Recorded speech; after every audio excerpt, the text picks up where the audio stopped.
సింహరాశి వారికి అంటే సింహరాశి జాతకులకు ఈ ఆగస్టు మాసంలో గోచార ఫలితాలు ఎలా ఉన్నాయో తెలుసుకుందాం. ముందుగా 16వ తారీఖు వరకు కర్కాటక రాశిలో సంచరిస్తున్నాడు సూర్యుడు. 16 నుండి మాసాంతం సింహరాశిలో ఉంటున్నాడు. కుజుడు ఈ మాసం మొత్తం కూడాను కన్యా రాశిలో సంచరిస్తున్నాడు.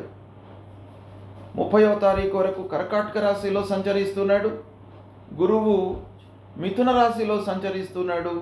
శుక్రుడు 20వ తారీఖు వరకు మిథున రాశిలో ఉంటూ 20 నుండి మాసాంతం వరకు కర్కాటక రాశిలో సంచరిస్తున్నాడు. శని మీనరాశిలో వక్రించి సంచరిస్తున్నాడు. రాహువు కుంభరాశిలో సంచరిస్తున్నాడు. కేతువు సింహరాశిలో సంచరిస్తున్నాడు. ఈ విధంగా ఈ 8 గ్రహాలు సంచరిస్తున్నాయి. అయితే సింహరాశి జాతకులకు ఈ 8 గ్రహాలు ఏ ఏ స్థానాలలో ఉన్నాయి, గోచార రీత్యా ఆ స్థానాలకు సంబంధించినటువంటి ఫలితాలు ఎలా ఉండబోతున్నాయి అనేటువంటి విషయాన్ని మనం చూసినట్టయితే, సూర్యుడు 12 జన్మస్థానాలలో సంచరిస్తున్నాడు. ఇది ప్రతికూలమైనటువంటి సంచారము. కుజుడు 2వ స్థానం ధనస్థానంలో సంచరిస్తున్నాడు, ప్రతికూలంగా ఉన్నాడు. బుధుడు 12 స్థానంలో అనుకూలంగా సంచరిస్తున్నాడు. గురువు 11 స్థానంలో అనుకూలంగా ఉన్నాడు సింహరాశి వారికి. శుక్రుడు 11, 12 స్థానాలలో అనుకూలంగా సంచరిస్తున్నాడు. శని 8వ స్థానంలో ప్రతికూలంగా ఉన్నాడు సింహరాశి వారికి. వక్రించడం మూలకంగా 7వ స్థానంలో సంచరిస్తూ ఉన్నటువంటి ఫలితం కూడాను కొంత ఈ సింహరాశి జాతకులకు శని మూలకంగా కలుగుతుంది. ఓవరాల్గా 8, 7 స్థానాలు శనీశ్వరుడి మూలకంగా ప్రతికూలమైనటువంటి ఫలితాలు ఉంటాయి. రాహువు 7వ స్థానంలో ప్రతికూలంగా ఉన్నాడు. కేతువు జన్మస్థానంలో ప్రతికూలంగా ఉన్నాడు. ఈ విధంగా ఈ 8 గ్రహాలు ఈ స్థానాలలో సంచరిస్తున్నాయి. బుధుడు, గురు, శుక్రుడు ఈ 3 గ్రహాలు అనుకూలమైనటువంటి ఫలితాలను ఈ ఆగస్టు మాసంలో ఇవ్వబోతున్నాయి. మిగతా గ్రహాలన్నీ కూడాను ప్రతికూలంగా ఉన్నాయి. ముఖ్యంగా శనీశ్వరుడు, కుజుడు, రాహువు, కేతువు, సూర్యుడు ఈ గ్రహాలు ప్రతికూలంగా సంచరిస్తున్నాయి. కాబట్టి సింహరాశి జాతకులు ఆగస్టు మాసంలో కొంత జాగ్రత్తలు తీసుకోవాలి. గురు భగవానుడి యొక్క అనుకూలత ఉంది. గురు ముఖ్యంగా సింహరాశి జాతకులకు యోగకారకుడు. కాబట్టి శని, రాహువు మిగతా గ్రహాలు ఎలా ఉన్నప్పటికీ ఆ గురు భగవానుడి యొక్క అనుకూలత, అనుగ్రహము ఈ ఆగస్టు మాసంలో ప్రస్ఫుటంగా కనబడుతుంది. తప్పకుండా మీకు గురు భగవానుడి యొక్క అనుకూలత ఉంటుంది. అయితే ఓవరాల్గా మనం చూసినట్టయితే ఈ 8 గ్రహాల యొక్క స్థానాలు, ఫలితాలను, వారు ఇచ్చేటువంటి ఫలితాలను, నెట్ ఎఫెక్ట్ ఎలా ఉంటుంది అనేటువంటి విషయాన్ని మనం చూసినట్టయితే సామాన్యమైనటువంటి ఫలితాలే ఓవరాల్గా గోచరిస్తున్నాయి. కొన్ని నిర్ణయాలు జాగ్రత్తగా తీసుకోవడం చాలా అవసరం ఈ మాసంలో. గురు ఏకాదశంలో ఉన్నప్పటికీ చాలా జాగ్రత్తతో నిర్ణయాలు తీసుకున్నట్టయితే సత్ఫలితాలను పొందుతారు. గురు, శుక్రుడు, బుధుడు ఈ గ్రహాలు అనుకూలంగా ఉన్నాయి కాబట్టి చేపట్టినటువంటి కార్యక్రమాలలో విజయ సూచనలు కనబడుతున్నాయి. ఈ 3 ప్రధానమైనటువంటి గ్రహాలు పనులు సకాలంలో కావడానికి, సంతోషాన్ని కలిగించేటటువంటి గ్రహాలు, ఆనందమయమైనటువంటి జీవితాన్ని గడపడానికి కారకం అయినటువంటి గ్రహాలు, డబ్బు, రాబడి, వ్యాపారము ఇలాంటి వాటిపై కొంత ప్రభావాన్ని చూపించేటువంటి ఈ ముఖ్యమైనటువంటి 3 గ్రహాలు అనుకూలంగా ఉన్నాయి. కాబట్టి వృత్తి, వ్యాపారాలు సంతృప్తిగా కొనసాగుతాయి. ఆర్థికపరమైనటువంటి ఇబ్బందులు ఉన్నప్పటికీ పనులు నెరవేరేటువంటి అవకాశాలు బాగా కనబడుతున్నాయి. అయితే ఉద్యోగస్తులకు పని భారం పెరుగుతుంది. ఆఫీసులో అనవసరమైనటువంటి మనస్పర్ధలు, కలహాలు ఇలాంటివి తలెత్తే అవకాశాలు ఉన్నాయి. పనిలో మీరు ఇన్వాల్వ్ అయ్యి చేయడం మూలకంగా ఆరోగ్యాన్ని మీరు నిర్లక్ష్యం చేసేటువంటి అవకాశం బాగా కనబడుతుంది. కనుక ఆరోగ్యాన్ని మీరు నిర్లక్ష్యం చేయకూడదు. ఆరోగ్యానికి ప్రథమ ప్రాధాన్యత ఇవ్వండి. ప్రతి విషయం లోపల కూడాను ఆరోగ్యాన్ని చూస్తూ మీరు పనులు చేసుకోండి. ఇక స్నేహితులు, బంధువులతో అనవసరమైనటువంటి చర్చలు, తద్వారా వైషమ్యాలు వచ్చేటువంటి అవకాశాలు బాగా కనబడుతున్నాయి. భార్యా పిల్లలతో మట్టుకు సంతోషంగా ఉంటారు. కుటుంబం యొక్క సహాయ సహకారాలు, పిల్లలు, భార్య, కుటుంబ పెద్దలు, తల్లిదండ్రులు, ఆత్మీయుల యొక్క సహాయ సహకారాలు మీకు బాగా అందేటువంటి అవకాశాలు ఉన్నాయి. కుటుంబపరమైనటువంటి సపోర్ట్ మీకు ఈ మాసంలో బాగా కనబడుతుంది. ప్రారంభించినటువంటి పనులను సంతృప్తిగా పూర్తి చేస్తారు. కొన్ని విషయాలలో అసంబద్ధ నిర్ణయాలు తీసుకోవడం మూలకంగా ఆర్థిక భారం పెరుగుతుంది. అంటే మీరు కొన్ని విషయాలలో బ్లైండ్గా నిర్ణయాలు తీసుకుంటారు.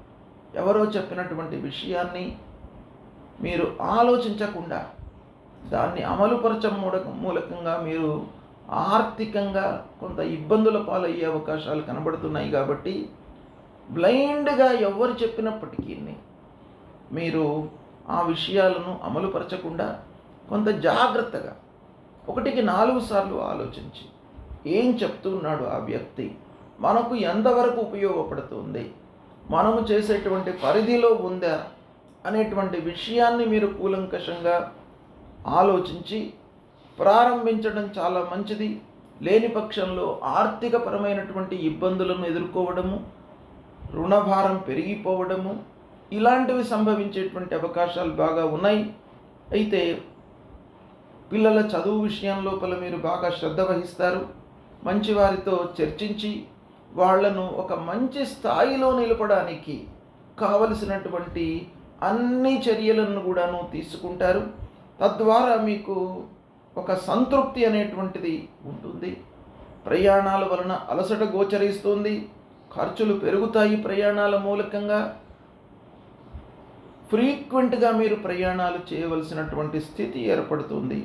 ఇక అధికారులతో స్నేహంగా ఉండడం చాలా అవసరం. ఈ మాసంలో మీరు కొంత స్నేహంగా ఉన్నట్టయితే మీకు మిగతా వాతావరణం మొత్తం కూడాను మారిపోతుంది. మీకు అనుకూలమైనటువంటి ఒక అట్మాస్ఫియర్ ఆఫీసులో మీకు కలుగుతుంది. కాబట్టి హైయప్స్తో మీరు కొంత జాగ్రత్తగా అంటే స్నేహంగా ఉండండి. మీకు తద్వారా చాలా పనులు నెరవేరేటువంటి అవకాశాలు ఉన్నాయి. పనులలో ఉత్సాహాన్ని కనబరుస్తారు. ఆనందంతో పనులు పూర్తి చేస్తారు. సంతృప్తిగా ఉంటారు. రావాల్సినటువంటి డబ్బు మట్టుకు మీకు ఆలస్యంగా అందుతుంది కానీ లేటుగా అందుతుంది. తద్వారా కొన్ని పనుల లోపల కూడాను ఆలస్యము కలిగేటువంటి అవకాశాలు ఉన్నాయి. ఈ విధంగా మనం చూసినట్టయితే శనేశ్వరుడు ప్రతికూలంగా, రాహు, కేతు, అంగారకుడు, సూర్య భగవానుడి యొక్క ప్రతికూలత ఉన్నప్పటికీ పంచమాధిపతి అయినటువంటి గురువు యొక్క అనుకూలత మీకు ఉంది. కాబట్టి గురువు యొక్క అనుగ్రహం మూలకంగా మీకు తప్పకుండా ఈ మాసంలో కొన్ని విషయాలలో, కొన్ని కార్నర్స్ లోపల అద్భుతమైనటువంటి ఫలితాలు అందుతాయి. మీరు కొంత అనుకూలంగా అందరితో స్నేహభావంతో ఉండడం మూలకంగా పనులను మీరు కార్య సాఫల్యం వైపుకు మలుచుకునేటువంటి అవకాశాలు బాగా కనబడుతున్నాయి. సద్వినియోగపరచుకోండి. గ్రహస్థితి ప్రతికూలంగా ఉన్నప్పుడు మనము పరిహారం చేసుకోవడము, గ్రహాల విషయమై భగవంతుడి అనుగ్రహానికై పరిహారాలు చేసుకోవడము, స్తోత్ర పారాయణం చేయడము, ఆయా గ్రహాలకు నిర్దేశింపబడినటువంటి మూలమంత్రాలను జపించడము, ఆయా గ్రహాలకు చెప్పినటువంటి వస్తువులను దానంగా ఇవ్వడము, బీదలకు అన్నదానం చేయడము, నీడీ పర్సన్స్కు సహాయం అందించడం, ఇవి చేసినట్టయితే మీకు గ్రహాలకు సంబంధించినటువంటి దుష్ప్రభావము దూరమవుతుంది. ఆ భగవంతుడి యొక్క అనుగ్రహం లభిస్తుంది. ఈ క్రమంలో సూర్య భగవానుడు అత్యంత కీలకమైనటువంటి పాత్రను పోషించేటువంటి గ్రహము.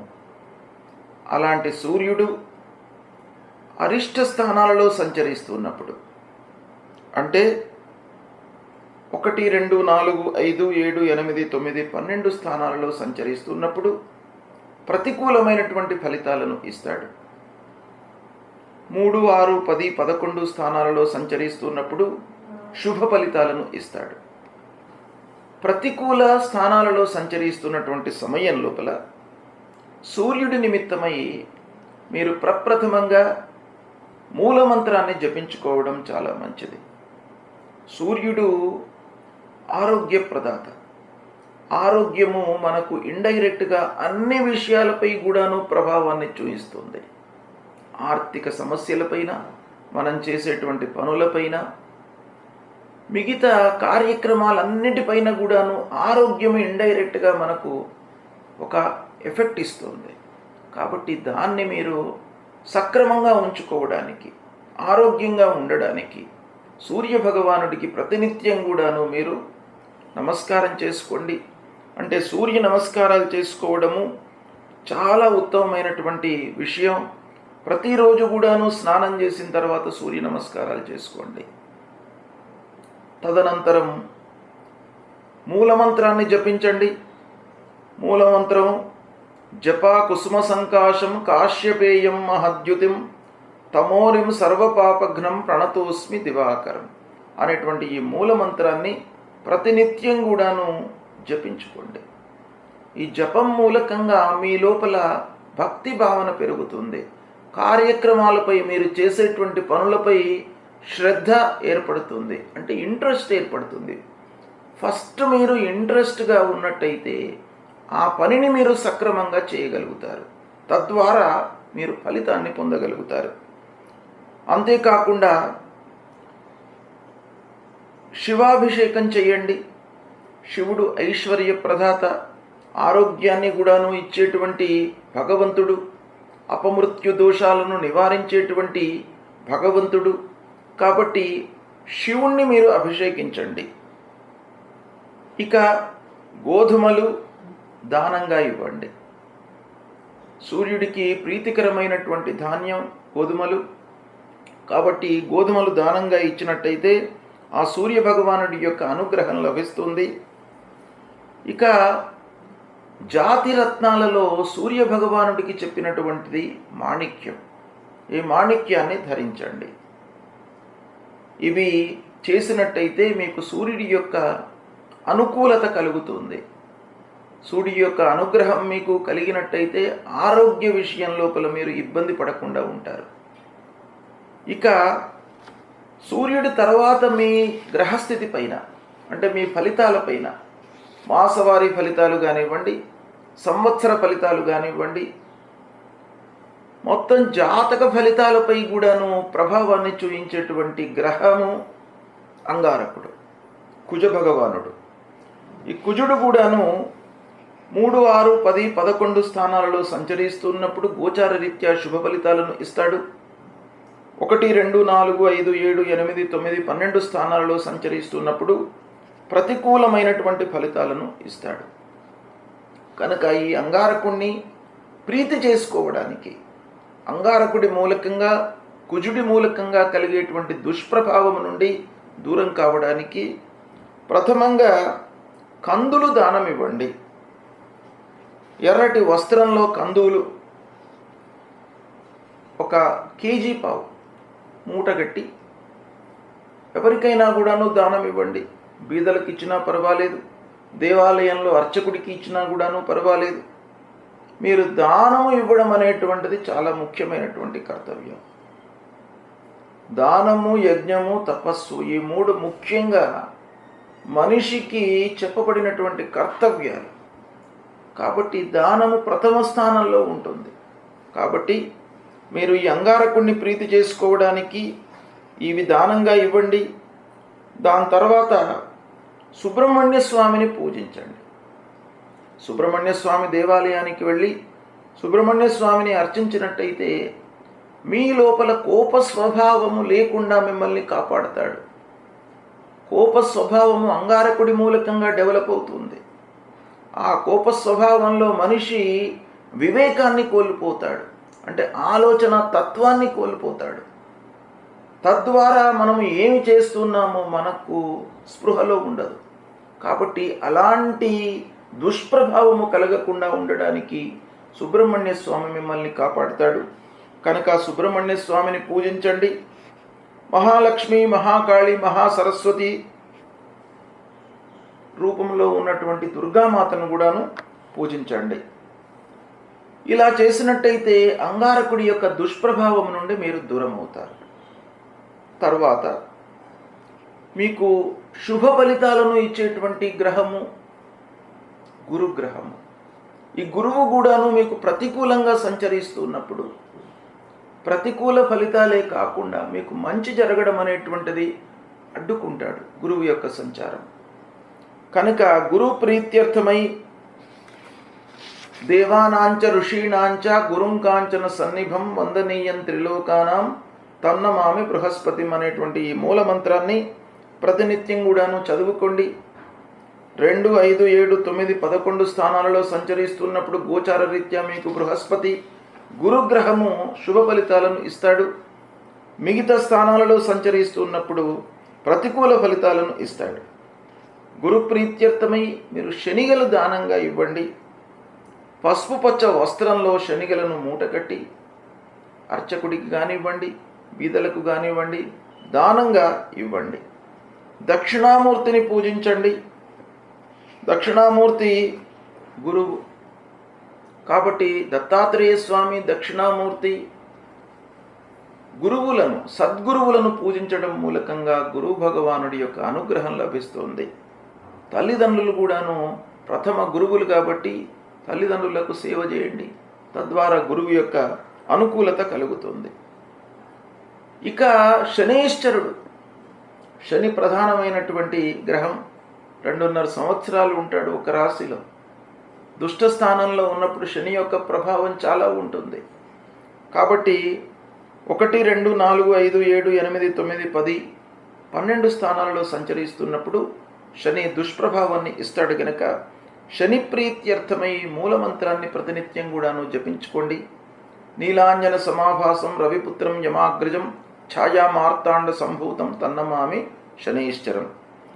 తర్వాత శని ప్రీత్యర్థమై నువ్వుల నూనె, నల్లటి వస్త్రము, ఒక ఇనుప ముక్క ఇవి దానంగా ఇవ్వండి. అంతేకాకుండా శివుణ్ణి అభిషేకన చేయండి. శివాభిషేకం మూలకంగా మీకు శనైశ్వరుడి యొక్క దుష్ప్రభావం తగ్గుతుంది. ఒక బిల్వదళం సమర్పించి ఆ అపమృత్యు దోషం పంచముఖ మహామృత్యుంజయుణ్ణి మీరు అభిషేకించినట్టయితే పంచామృతాలతో అభిషేచన కానివ్వండి, లేదా కేవలము నీళ్లు పోసి, అంటే నీళ్లలోనే సమస్తము ఉంటుంది అనేటువంటిది మనకు వేదం చెప్తుంది. కాబట్టి ఆ నీటికి అత్యంత ప్రాధాన్యత ఉంది. ఆ నీటితో మీరు శివుణ్ణి అభిషేచన చేసి ఒక బిల్వదళము సమర్పించి నమస్కారం చేసుకున్నట్టయితే శని మూలకంగా కలిగేటువంటి దుష్ప్రభావం దూరమవుతుంది. శని స్తోత్రాన్ని పఠించండి. ఇలా చేసినట్టయితే శని యొక్క దుష్ప్రభావము తగ్గుతుంది. ఇక రాహువు అత్యంత ప్రధానమైనటువంటి దుష్టగ్రహ. అంటే మీ లోపల ఒక భ్రాంతిని, భయాన్ని కలిగించేటువంటి గ్రహము. అలాంటి గ్రహము 1, 2, 4, 5, 7, 9, 10, 12 స్థానాల్లో సంచరిస్తున్నప్పుడు మీకు దుష్ప్రభావాన్ని కలిగిస్తాడు. కనుక పరిహారం కొరకై అర్ధకాయం మహావీర్యం చంద్రాదిత్య విమర్దనం సింహికా గర్భ సంభూతం తం రాహుం ప్రణమామ్యహం అనేటువంటి మూలమంత్రాన్ని చదువుకోండి. దుర్గామాతను పూజించండి. మినుములను దానంగా ఇవ్వండి. గోమేధికాన్ని ధరించండి. ఇవి ధరించడం మూలకంగా రాహు ప్రీతి చెంది మీకు శుభ ఫలితాలను, అంటే దుష్ప్రభావమును తగ్గిస్తాడు ఈ పరిహారాల మూలకంగా. ఇక కేతువు 1, 2, 4, 5, 7, 9, 10, 12 స్థానాల్లో సంచరిస్తున్నప్పుడు ప్రతికూలమైనటువంటి ఫలితాలను ఇస్తాడు. ఫలాశ పుష్ప సంకాశం తారకా గ్రహమస్తకం రౌద్రం రుద్రాత్మకం ఘోరం తం కేతం ప్రణమామ్యకం అనేటువంటి మూలమంత్రాన్ని చదువుకోండి. గణపతిని పూజించండి. ఉండ్రాళ్ళు నివేదనగా సమర్పించండి గణపతికి, ఉలవలు దానంగా ఇవ్వండి, వైడూర్యాన్ని ధరించండి. ఈ విధంగా చేసినట్టయితే కేతువు ప్రీతి చెందుతాడు. కేతువు మూలకంగా కలిగేటువంటి దుష్ప్రభావము తగ్గుతుంది, అనుకూల ఫలితాలు పెరుగుతాయి. ఈ విధంగా ఈ పరిహారాలను మీరు చేసినట్టయితే గ్రహాలు ఏ విధంగా ఉన్నప్పటికీ భగవంతుడి యొక్క అనుగ్రహం మీకు లభిస్తుంది. చేసే కర్తవ్యం పైన మీరు మనస్సు నిలిపి ఫలితాన్ని భగవంతుడి పైన మీరు పెట్టినట్టయితే తప్పకుండా మీకు ఆ భగవంతుడి యొక్క అనుగ్రహము లభిస్తుంది. శుభం. ఈ ఆగస్టు మాసంలో ముఖ్యమైనటువంటి పండుగలు ఏ రోజులలో వస్తున్నాయి అనేటువంటి విషయాన్ని కూడాను మీకు విశ్లేషించి చెప్తాను. 2 ఆగస్టు రోజున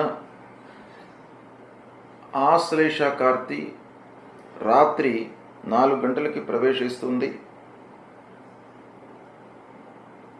ఈ 2వ తారీఖు శనివారం అవుతుంది. శ్రావణ మాసం సందర్భంగా శ్రావణ మాసంలో ప్రతి శనివారం రోజున అశ్వత్థ మారుతి పూజ. అశ్వత్థం అంటే రాగి చెట్టు. రాగి చెట్టు దగ్గర ఉన్నటువంటి ఆంజనేయ స్వామిని పూజించడము చాలా ముఖ్యమైనటువంటి కర్తవ్యంగా మనం చెప్పబడింది శాస్త్రంలో. అది 2వ తారీఖు నాడు వస్తుంది. 4వ తారీఖు శ్రావణ సోమవారం శివముష్టి వ్రతం. తర్వాత 5వ తారీఖు రోజున పుత్రదా ఏకాదశి, మంగళవారం కూడాను అయింది కనుక శ్రావణ మాసం సందర్భంగా మంగళగౌరి వ్రతాన్ని ఆచరిస్తారు. ఇక 6వ తారీఖు బుధవారం రోజున దధివ్రతారంభము, అంటే చాతుర్మాస్యాల లోపల ఒక్కొక్క మాసంలో ఒక్కొక్క వస్తువును వదిలిపెడుతూ ఉంటాం మనం. ఈ శ్రావణ మాసంలో వచ్చేటువంటి ఏకాదశి తరువాత ద్వాదశి నుండి దధివర్జ్యం అంటే దధివ్రతారంభం అన్నమాట. తర్వాత ముఖ్యమైనటువంటి పండుగ ఈ ఆగస్టు మాసంలో 8వ తారీఖు శుక్రవారం రోజున వరలక్ష్మి వ్రతం వస్తుంది. ఈ వరలక్ష్మి వ్రతం చాలా శ్రేష్టమైనటువంటిది. భారతీయ మహిళలందరూ కూడాను కుటుంబ సౌభాగ్యం కొరకు, కుటుంబం యొక్క అభివృద్ధి కొరకు ఈ వరలక్ష్మి వ్రతాన్ని చేస్తుంటారు. ఇది 8వ తారీఖున వచ్చింది. 9వ తారీఖు రాఖీ పూర్ణిమ, రక్షాబంధనము. దీన్ని జంధ్యాల పూర్ణిమ అని కూడా అంటారు. ఋగ్వేదులకు యజుర్వేదులకు ఉపాకర్మ కూడాను ఇదే రోజు అవుతుంది. ఈ పౌర్ణిమ రోజున ముఖ్యంగా హయగ్రీవ జయంతి, అంటే హయగ్రీవుడు జన్మించినటువంటి రోజు, అంటే అవతారాన్ని దాల్చినటువంటి రోజు. ఇక గాయత్రి మంత్రాన్ని కూడాను ఈరోజు జపించినట్టయితే చాలా సత్ఫలితాన్ని పొందుతారు. సంస్కృత దినోత్సవం కూడాను ఉంది.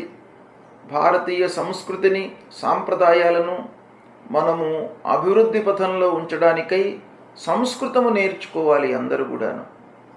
కాబట్టి ఇది సంస్కృత దినంగా ఈ శ్రావణ పౌర్ణిమను మనము చేస్తూ ఉంటాము.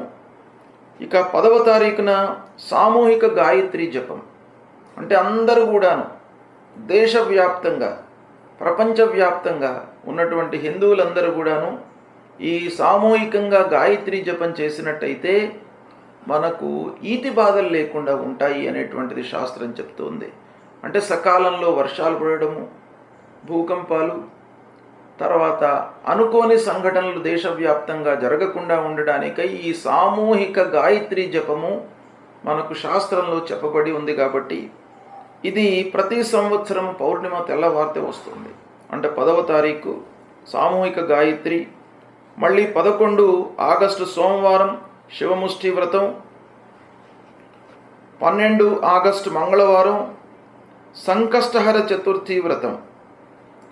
ఈ సంకష్టహర చతుర్థి మంగళవారం రోజున వచ్చింది కనుక ఈ సంకష్టహర చతుర్థి వ్రతానికి అత్యంత ప్రాధాన్యత ఉంది. అంటే మంగళవారం రోజున వచ్చినటువంటి సంకష్టహర చతుర్థిని ప్రధానంగా మనము ఈ వ్రతాన్ని ప్రారంభించేటువంటి వాళ్ళు ఈ రోజు నుండి ప్రారంభిస్తారు. అయితే ఈరోజు చంద్రోదయం రాత్రి 8:57 ఉంది. 8:57 వరకు ఉపవాసం చేసి 8:57కి ఉపవాసాన్ని త్యజించి భోంచేయడము, దినమంతా కూడాను ఆ గణపతి యొక్క స్మరణల లోపల ఉండడము, ఆ విఘ్నేశ్వరుడైనటువంటి ఆ సంకటహర గణపతిని ఆరాధిస్తూ అభిషేకం చేస్తూ స్మరిస్తూ ఆ భగవంతుడి యొక్క సన్నిధిలో ఉంటూ సాయంకాలం చంద్రోదయమైన తర్వాత ఉపవాస దీక్షను విరమించడము. ఇది సంకష్టహర చతుర్థి యొక్క వ్రత పద్ధతి. ఇక 15 ఆగస్టు శుక్రవారం రోజున స్మార్తులకు శ్రీకృష్ణ జన్మాష్టమి అంటే గోకులాష్టమి, శ్రీకృష్ణ భగవానుడు జన్మించినటువంటి రోజు. 15 ఆగస్టు కనుక భారత స్వాతంత్ర దినోత్సవం కూడా అవుతుంది. 16 శనివారం రోజున వైష్ణవులకు శ్రీకృష్ణ జన్మాష్టమి. వైష్ణవ సాంప్రదాయాన్ని పాటిస్తున్నటువంటి వాళ్ళు 16వ తారీఖున శ్రీకృష్ణ జన్మాష్టమిని జరుపుకుంటారు. 15వ తారీఖున స్మార్త సాంప్రదాయాన్ని పాటిస్తున్నటువంటి వాళ్ళు గోకులాష్టమిని జరుపుకుంటారు. ఇక 16వ తారీఖు అదే రోజున దశఫల వ్రతారంభము. 10 రకాల పళ్ళను ముత్తైదువులకు ఇస్తూ ఉంటారు. అంటే ఫలాలను మనం దానంగా ఇవ్వడం మూలకంగా మనకు సౌభాగ్యము వృద్ధి అవుతుంది. కుటుంబంలో ఉన్నటువంటి వాళ్ళందరికీ కూడాను ఆయురారోగ్యాలు వృద్ధి అవుతాయి అనేటువంటిది శాస్త్రం చెప్తుంది. కనుక ఈ దశఫల వ్రతము అనేటువంటిది ఈ 16వ తారీఖు నాడు ప్రారంభమవుతుంది. అదే రోజున రాత్రి మఖాకార్తి కూడాను ప్రవేశమవుతుంది. 18వ తారీఖు సోమవారం శివముష్టి వ్రతం, 19వ తారీఖు మంగళవారం మంగళగౌరి వ్రతం, అజా ఏకాదశి, తర్వాత 20వ తారీఖు నాడు పక్ష ప్రదోషమి వ్రతం, 21వ తారీఖు నాడు మాస శివరాత్రి. మాస శివరాత్రి అత్యంత ప్రీతికరమైనటువంటి దినం శంకరుడికి. కాబట్టి మాస శివరాత్రి రోజున ఉపవాసం ఉండి ప్రదోష సమయంలో శివుణ్ణి అర్చించి అభిషేచనము చేసి ఉపవాస దీక్ష విరమించినట్టయితే ఆ పంచముఖ మహామృత్యుంజయుడు ఆ శివుని యొక్క అనుగ్రహం మీకు లభిస్తుంది. జీవితంలో అష్టైశ్వర్యాలను పొందే అవకాశం మీకు ఆ భగవంతుడు కల్పిస్తాడు. కనుక ఈ వ్రతము చాలా ప్రీతికరమైనటువంటి వ్రతం మాస శివరాత్రి. అలాంటిది 21వ తారీఖు నాడు వస్తుంది. ఇక 22వ తారీఖు పొలాల అమావాస్య. ఈ పొలాల అమావాస్య అనేటువంటిది వ్యవసాయదారులకు సంబంధించినటువంటి ముఖ్యమైనటువంటి పండుగ. ఈ రోజున వ్యవసాయదారులు పశువులకు పూజ చేస్తారు. వృషభము అంటే వాళ్ళు ఏదైతే వ్యవసాయానికి ఉపయోగించేటువంటి వృషభాలు ఉంటాయో, గోవులు ఉంటాయో వాటికి పూజ చేస్తారు. వాటి మూలకంగానే వ్యవసాయదారుల యొక్క జీవనం కొనసాగుతుంది. కనుక వాళ్లకు ముఖ్యమైనటువంటి అధిష్టాన దేవత పశువులే. కాబట్టి పశువులను అమావాస్య రోజున వాళ్ళు పూజిస్తారు. అలాంటిది 22 ఆగస్టు శుక్రవారం రోజున వస్తుంది. ఇక 23వ తారీఖు నుండి భాద్రపద మాసం ప్రారంభమవుతుంది. 26 ఆగస్టు రోజున హరితాళిక గౌరీ వ్రతం, స్వర్ణ గౌరీ వ్రతం. 27 ఆగస్టు బుధవారము వినాయక చవితి, ముఖ్యమైనటువంటి పండుగ వినాయక చవితి 27 ఆగస్టు రోజున వస్తుంది. ఆ రోజున చంద్రదర్శనం రాత్రి 9:03 ఉంది. అంటే అంతవరకు చంద్రుణ్ణి చూడకుండా ఉండాలి. చంద్రుణ్ణి రాత్రి 9:03 వరకు చంద్రదర్శన నిషేధం అన్నమాట. దాని తర్వాత చంద్రుణ్ణి చూడవచ్చు. ఆ లోపల చూసినట్టే అనవసరమైనటువంటి నిందలకు గురయ్యేటువంటి అవకాశము ఉంటుంది అని శాస్త్రం చెప్తుంది. కనుక ఆ వినాయక చవితి ఆచరించిన తర్వాత రాత్రి వరకు చంద్రుణ్ణి చూడకుండా ఉండడము మనకు శాస్త్ర నిర్దేశితము. ఇక 28 ఆగస్టు ఋషిపంచమి వ్రతము, 30 ఆగస్టు లలితా సప్తమి మహాలక్ష్మి వ్రతారంభము, అముక్తాభరణ సప్తమి, 31 ఆగస్టు జ్యేష్ఠ గౌరీ దేవి పూజల సందర్భంగా జ్యేష్ఠ గౌరీ దేవిని ఆవాహన చేయడము 31 ఆగస్టు రోజున జరుగుతుంది. ఈ విధంగా ఆగస్టు మాసంలో ముఖ్యమైనటువంటి పండుగలను స్థూలంగా మీకు తెలియజేశాను. శ్రావణ మాసం కూడాను ఇందులో ఈ ఆగస్టులో వస్తుంది కాబట్టి శ్రావణ మాసంలో అనేకమైనటువంటి పండుగలు ఉంటాయి. కాబట్టి ఈ శ్రావణ మాసము, ఆగస్టు మాసము మీకు చాలా పండుగలు ఉన్నాయి, వ్రతాలు ఉన్నాయి. ఈ వ్రతాలను ఆచరించినట్టయితే మీకు జీవితము సుఖమయంగా కొనసాగడానికి ఋషులు దర్శించి మనకు ఈ పండుగలను నిర్ణయించినారు. కాబట్టి ఈ పండుగలను, ఈ వ్రతాలను విధానంగా శాస్త్రోక్తంగా మీరు తెలుసుకొని వాటిని ఆచరించినట్టయితే మీ జీవితము సుఖమయంగా కొనసాగుతుంది. ఆచరించండి. శుభం. ఈ ఆగస్టు మాసంలో వివాహానికై శుభముహూర్తాలు స్థూలంగా మీకు చెప్తాను. సమయము, లగ్నము ఇవి మీ జన్మ నక్షత్రాలపై ఆధారపడి ఉంటాయి కనుక సమయాన్ని సూక్ష్మంగా ఖచ్చితంగా తెలుసుకోవాలి అనుకునేటువంటి వాళ్ళు సంప్రదించండి. స్థూలంగా మట్టుకు ముహూర్తాలు ఆగస్టు మాసంలో వివాహానికై ఏవి ఉన్నాయి అనేటువంటిది మీకు చెప్తాను. 3వ తారీఖు అంటే 3 ఆగస్టు శ్రావణ శుక్ల నవమి ఆదివారం రోజున అనురాధ నక్షత్ర ప్రయుక్తంగా శుభముహూర్తము ఉంది వివాహానికి. ఇక రాత్రి కూడాను అదే రోజున ఒక ముహూర్తం ఉంది. మళ్ళీ 6 ఆగస్టు బుధవారం రోజున మూలా నక్షత్ర ప్రయుక్తంగా ఒక సుముహూర్తం ఉంది వివాహానికి. 8వ తారీఖు శుక్రవారం ఉత్తరాషాఢ నక్షత్ర ప్రయుక్తంగా ఒక శుభముహూర్తం ఉంది. మళ్ళీ 9వ తారీఖు శ్రావణ పౌర్ణిమ సందర్భంగా ముహూర్తం ఉంది. 10వ తారీఖు 10 ఆగస్టు ఆదివారం ధనిష్ట ప్రయుక్తంగా శుభముహూర్తం ఉంది వివాహానికి. ఇక 13వ తారీఖు 13 ఆగస్టు బుధవారం శ్రావణ బహుళ పంచమి రేవతి నక్షత్ర ప్రయుక్తంగా ముహూర్తం ఉంది. మళ్ళీ 14 ఆగస్టు గురువారం రోజున అశ్వని ప్రయుక్తంగా ఒక శుభముహూర్తం ఉంది. 17వ తారీఖు శ్రావణ బహుళ నవమి ఆదివారం రోజున రోహిణి ప్రయుక్తంగా శుభముహూర్తం ఉంది.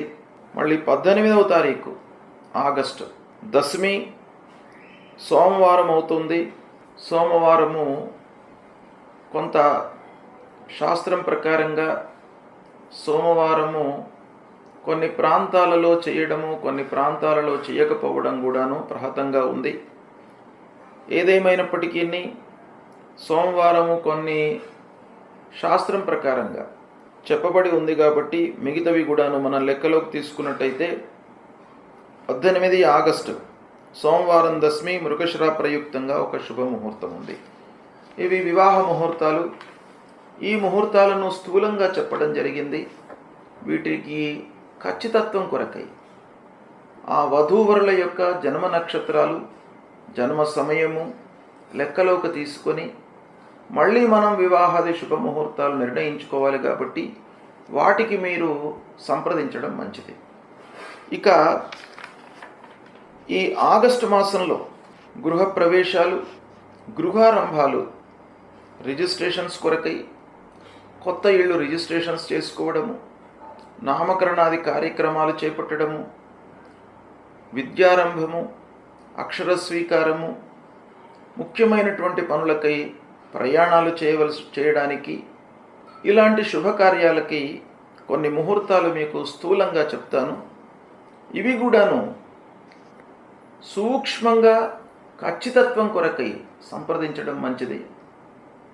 మీ యొక్క సౌలభ్యం కొరకు కొన్ని ముహూర్తాలను మీకు స్థూలంగా చెప్తున్నాను. శ్రావణ శుక్ల నవమి 3 ఆగస్టు ఆదివారం అనురాధ ప్రయుక్తంగా గృహప్రవేశ ముహూర్తము ఉంది. అంటే తెల్లవారుజామున అనురాధ నక్షత్ర ప్రయుక్తంగా గృహారంభము, గృహప్రవేశము. తర్వాత 7వ తారీఖు 7 ఆగస్టు గురువారం త్రయోదశి ఉత్తరాషాఢ ప్రయుక్తంగా గృహప్రవేశ ముహూర్తము. 7వ తారీఖు మళ్ళీ గురువారం త్రయోదశి ఉత్తరాషాఢ ప్రయుక్తంగా గృహారంభము, గృహప్రవేశము. మళ్ళీ 8వ తారీఖు రోజున శుక్రవారం శ్రవణ నక్షత్ర ప్రయుక్తంగా గృహారంభం ఉంది. 9 ఆగస్టు శనివారం ధనిష్ట ప్రయుక్తంగా గృహప్రవేశం. 10 ఆగస్టు ఆదివారం శతభిష ప్రయుక్తం గృహారంభం. 13 ఆగస్టు బుధవారం పంచమి గృహారంభ గృహప్రవేశానికి రేవతి ప్రయుక్తంగా శుభముహూర్తం ఉంది. 14 ఆగస్టు గురువారం షష్ఠి అశ్వని ప్రయుక్తంగా గృహారంభానికి ముహూర్తం ఉంది. 17 ఆగస్టు ఆదివారం రోహిణి ప్రయుక్తంగా గృహప్రవేశ ముహూర్తం ఉంది. 17 ఆగస్టు ఆదివారం రోహిణి ప్రయుక్తంగా గృహప్రవేశం ఉంది. 18 ఆగస్టు సోమవారం దశమి గృహారంభము. దేవతా ప్రతిష్టలకు అనుకూలమైనటువంటి శుభ సమయం ఈ రోజున ఉంది. ఇవి స్థూలంగా మీకు డేట్సు, తిథులు, నక్షత్రాలు చెప్పాను.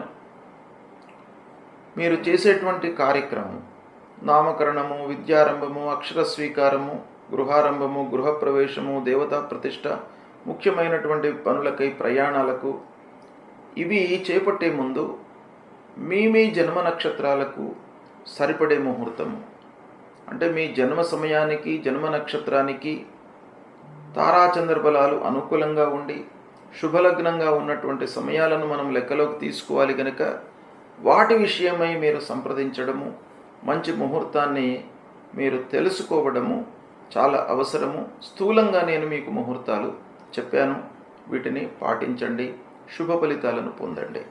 శుభం.